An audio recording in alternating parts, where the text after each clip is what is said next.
Welcome to another special episode of Storytime with Miss J. Now, I'm Miss J, but I really want to know all of your lovely names. So say your name really loud so we can hear you, okay? Go! Oh my goodness. So we have James and Tara and Jill and Tico and Hazel and Amelia and Grace and Tori and Abby and Haley and Cindy and Matthew and Carly and Dominique and Callie and Raymond and Josh. Oh, so many wonderful kids joining us today. Let's all say hi to Shimmer. 1, 2, 3. Hi, Shimmer. Hi, Miss J. Hi, friends at home. Ooh, I have a question for our friends at home. Ooh, ask away, Shimmer. My question is, what are you thankful for? That's a wonderful question, Shimmer. Friends at home, what are you thankful for? We'll give you a few examples to help out, okay? I'm thankful that I'm healthy and that I still get to video chat or just talk on the phone with friends and family, that I still get to sing and dance even if it's just in my house, and that I get to read all these wonderful books to all of you. Shimmer, what are you thankful for? I'm thankful that you get to take care of me and I get to read and spend time with our friends at home, and that I'm healthy too and I still get to talk to my family and friends. That's awesome, Shimmer. Now, friends at home, turn to the person next to you and tell them what you're thankful for.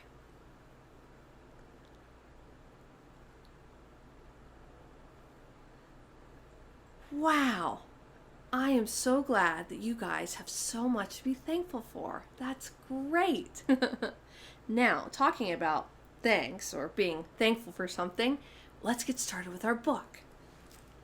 Today, we'll be reading Twas the Night Before Thanksgiving. Story and pictures by Dave Pilkey. Ooh. Usually, turkeys don't celebrate Thanksgiving. They'd rather forget about it. And they'd rather we forgot too. This tall tale tells how 8 school children on a field trip, their teacher, a turkey farmer named Mac Nugget, and gobblers Ollie, Stanley, Larry, Mo, Wally, Beaver, Shemp, and Groucho share in a Thanksgiving all can remember vividly.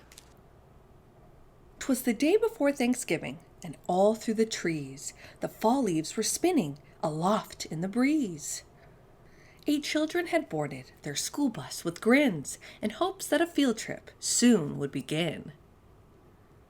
Have any of you ever been on a field trip and taken a bus? Miss J, when she was growing up and going to school, she used to go on tons of field trips. If you've been on a field trip, turn to the person next to you and tell them where you went.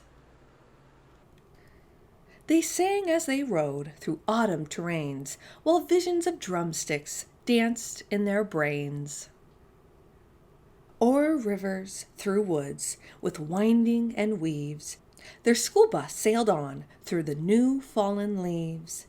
When out on the road there arose such a clatter, they threw down their windows to see what was the matter. When what with their wandering eyes should they see?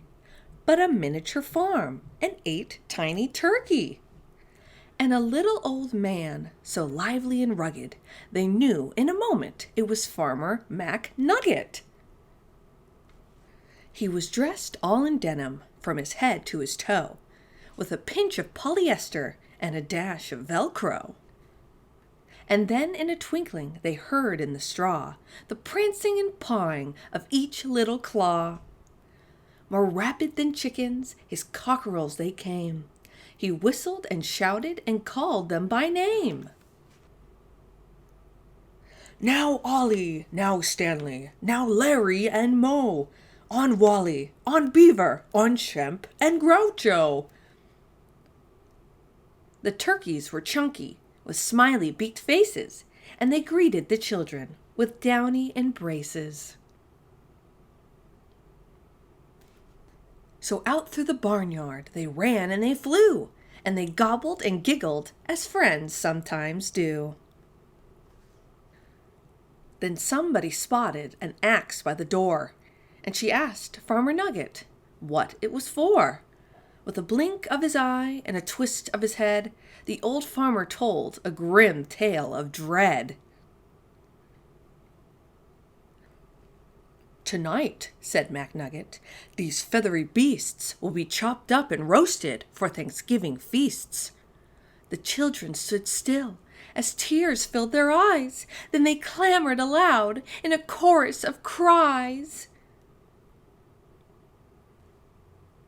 "Oh dear!" cried MacNugget. "Now what shall we do?" So he dashed to the well, and the teacher went too. And they fetched some water, fresh from the ground, in hopes that a swig might calm everyone down. And when they returned, to quiet the matter, the children were calmer and mysteriously fatter. The boys and girls drank up their drinks in the hay, then thanked old MacNugget and waddled away. I wonder if they're trying to hide the turkeys under their shirts. Maybe they're going to save them from Farmer McNugget. They limped to the school bus, all huffing and puffing. It's not easy to walk with hot turkey stuffing. And then, as the school bus drove off in the night, MacNugget looked around. Not a turkey in sight. 'Twas the night before Thanksgiving, and the stars up above shone down on a school bus abounding with love. The very next evening, 8 families were blessed with 8 fluffy Thanksgiving turkeys as guests. They feasted on veggies with jelly and toast, and everyone was thankful the turkeys were most. So each one gave thanks for love and for living, and they all had a wonderful, happy Thanksgiving. And the end. Next time, we'll be reading Lights of Winter, Winter Celebrations Around the World by Heather Conrad, illustrated by DeForest Walker. Thank you so much for joining us for this special episode. Have a happy Thanksgiving and fall. Until next time, bye.